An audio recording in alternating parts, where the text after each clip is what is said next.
이 아침에 하나님께서 우리에게 주시는 말씀은 갈라디아서 1장 6절로 10절 말씀입니다.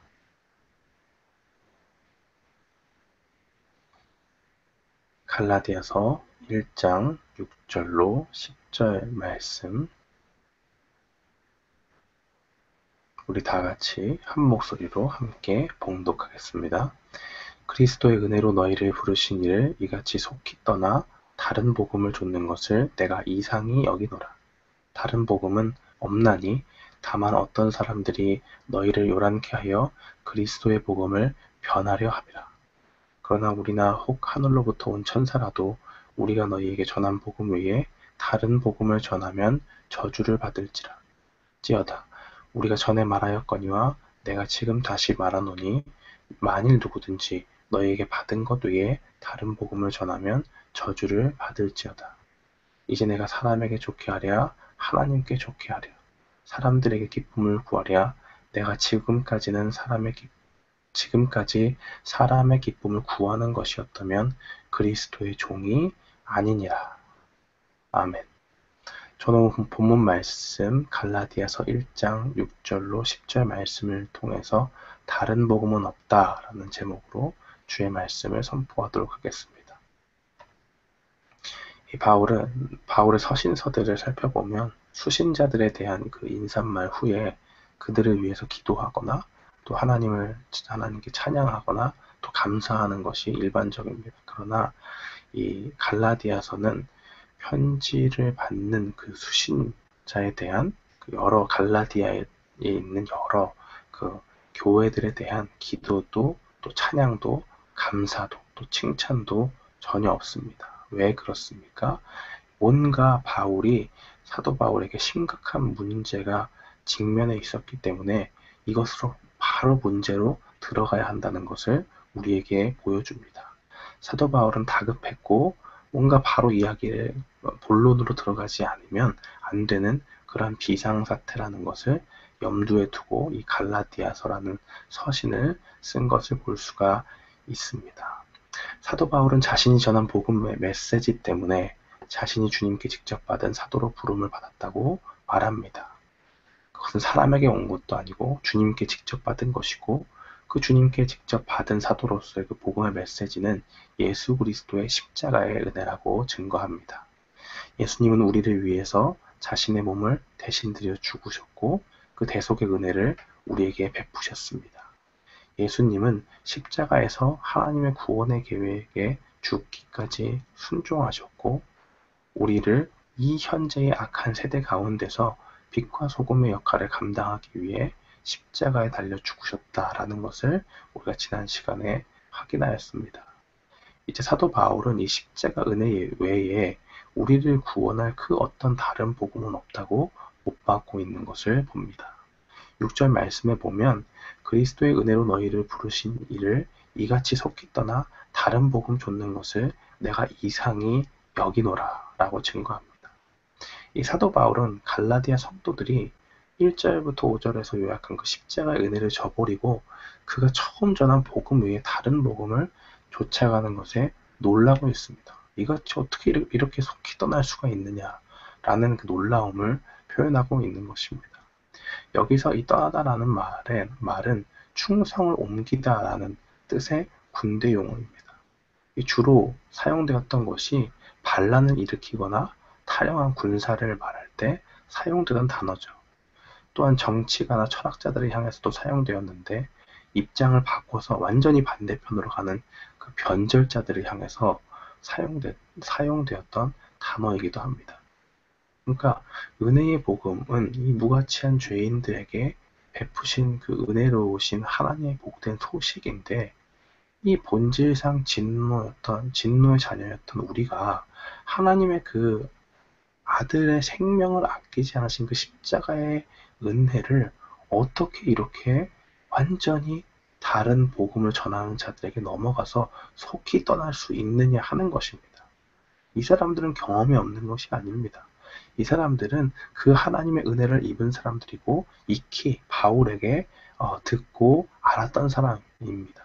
그러나 여기에 교회를 혼란스럽게 하는 자들이 와서 다른 복음을 전하자 그 전에 있던 것들의 어떤 공고함이나 이런 것은 찾아볼 수도 없이 속히 이 같은 것에서 떠났다라고 이야기합니다. 또한 중요한 것은 너희를 부르신 이를 이같이 속히 떠났다라고 하는 것입니다.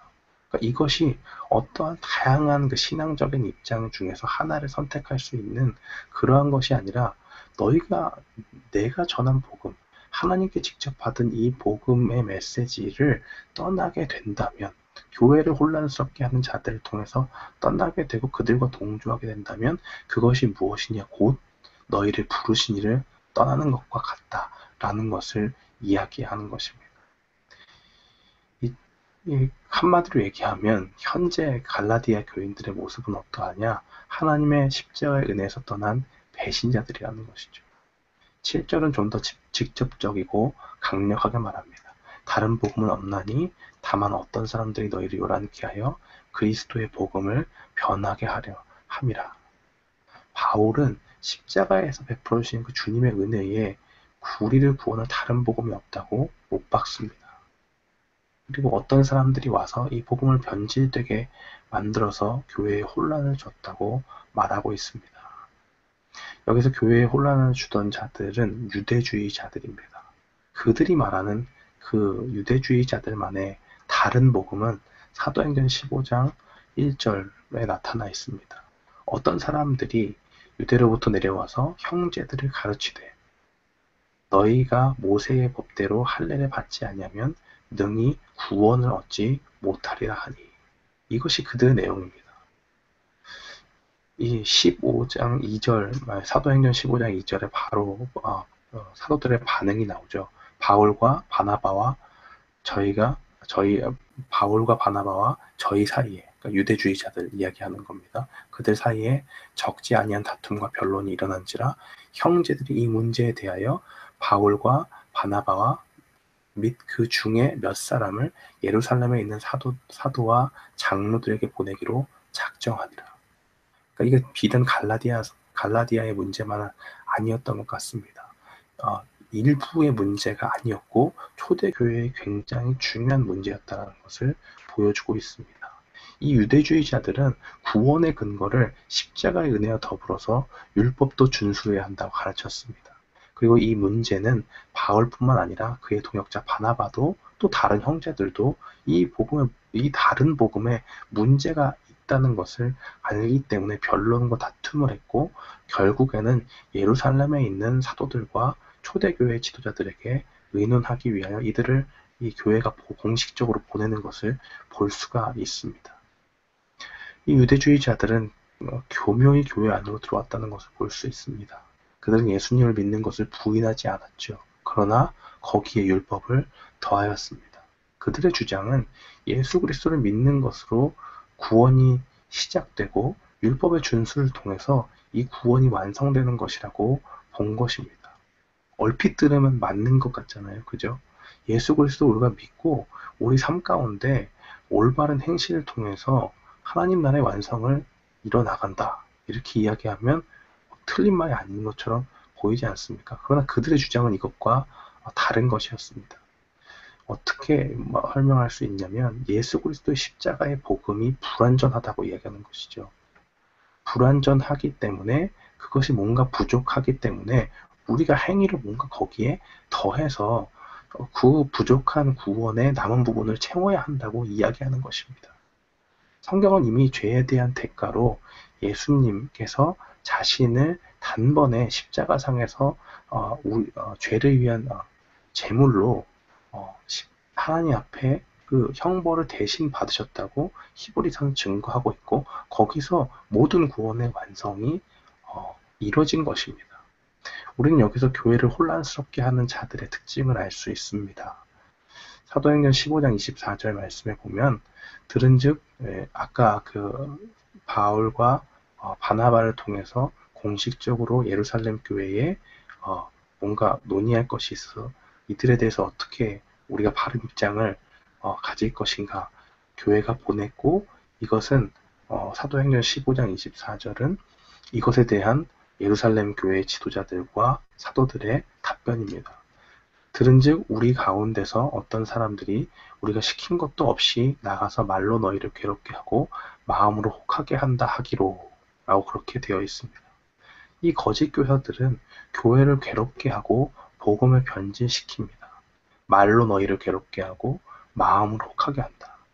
그리고 보니까 이 사람들은 어디서 왔는지 알지도 못하는 사람들이, 그러니까 어떤 사람들이 우리의 시킨 것도 없이 전체 교회에 어떤 파송을 받아서 한 것도 아니고 갑자기 어디선가 등장한 겁니다. 그들은 얼마나 교묘하냐면 복음을 반대하질 않아요. 예수님 믿는 거 부인하면 안 받아들이면 되는데 교묘히 마치 요즘에 나와 있는 신천지나 이런 교묘한 이단들의 수법과 같이 복음을 반대하지 않습니다. 그들이 교회 가운데 들어와요. 예수님 믿어야 된다고 이야기합니다.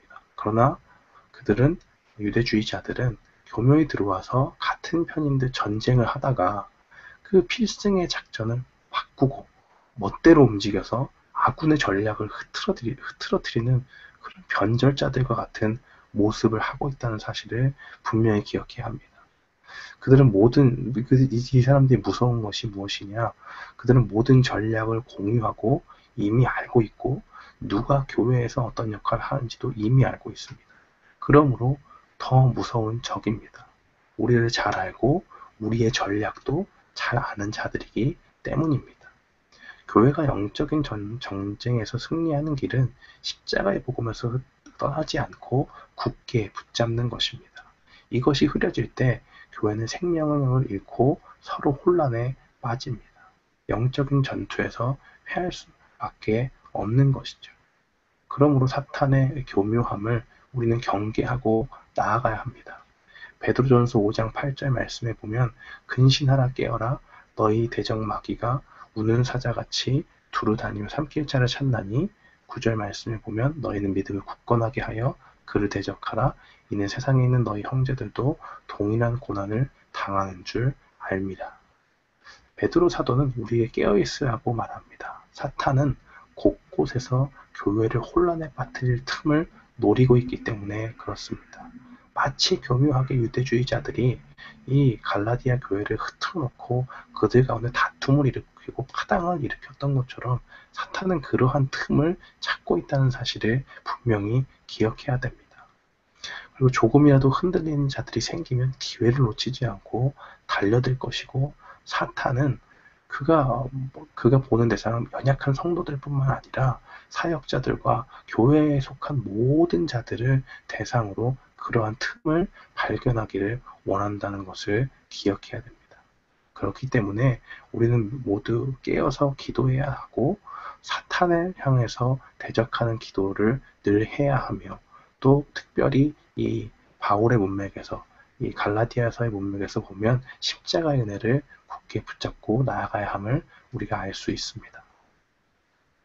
이 8절과 9절 말씀을 보면 그러나 우리가 혹 하늘로부터 온 천사라도 우리가 너에게 전한 복음 외에 다른 복음을 전하면 저주를 받을지어다. 우리가 전에 말하였거니와 내가 지금 다시 말하노니 만일 누구든지 너희의 받은 것 외에 다른 복음을 전하면 저주를 받을지어다 라고 그렇게 증거합니다. 바울은 이제 그들을 저주합니다. 이 저주하는 것이 2번 이야기하죠. 다른 복음을 전하면 저주를 받는다. 전제가 무엇입니까? 우리가 너희에게 전한 복음 외에. 이 복음은 아까도 말했다시피 하나님께로부터 직접 받은 그 복음의 메시지고 이 복음의 메시지가 변질된다면 그것이 하늘로부터 온 천사든지 아니면 우리 중에 있는 그 누구든지 간에 그 다른 복음을 전하거나 다른 그 복음의 변질된 내용을 전하게 된다면 그 사람은 저주를 받을지어다라고 굉장히 강력하게 말합니다. 이 단어는 저주를 받는다라는 이 단어는 무엇이냐면 하나님이 어떤 대상이나 사람을 파괴하도록 저주를 내리신 것을 나타내는 말입니다. 여호수아 22장 20절 말씀에 보면 세라의 아들 아간이 온전히 바친 물건에 대하여 범죄함으로 이스라엘 온 회중에 진노가 임하지 아니하였느냐 그의 죄악으로 멸망한 자가 그 한 사람만이 아니었느니라 하니라. 여호수아서에 기록된 것입니다. 이스라엘 백성이 아주 멋지게 거대하고 큰 여리고 성을 무너뜨리고 그 다음에 아이성 전투에서 패했습니다. 그들이 무슨 특수부대가 있었던 것은 사실이지만 그들의 특수부대 때문에 진 것이 아니라 그 작고 연약한 성이었던 아이를 단순히 우습게 보고 그들이 준비를 철저하게 하지 않고 방심한 틈에 진 것이 아니라 그 주된 원인이 무엇이냐? 아간의 범죄라는 것입니다. 여기에 쓰인 것이 그 갈라디아서 나는 저주의 그 단어와 똑같습니다. 이스라엘 백성이 주된 패인, 아이성에서 진 패인은 바로 하나님께 바친 물건에 손대었기 때문입니다.